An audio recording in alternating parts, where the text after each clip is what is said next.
Dun po sa mga batang 80s, 90s, pero hindi nga ako sure kung dun sa batang 90s, naabutan nyo pa po to. Family computer. Diba? Comment po kung sino ang nakaabot ng family computer. Gustong gusto ko po yan.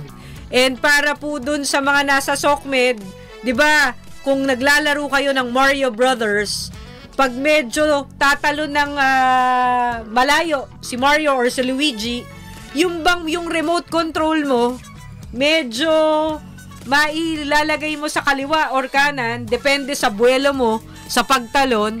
And dahil wired po yun, dahil nga old school po itong family computer, hindi po yan yung parang Bluetooth or battery operated na ngayon na wala ng wires.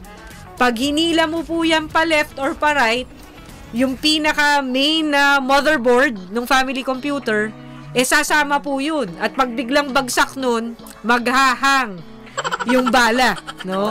So, comment po yung mga batang 80s at 90s kung natatandaan nyo yung parang ganitong scenario pag kayo ay nagfa-family computer. And minsan, pag naghahang at matagal mo nang ginagamit yung family computer, i-eject nyo po yun, yung bala.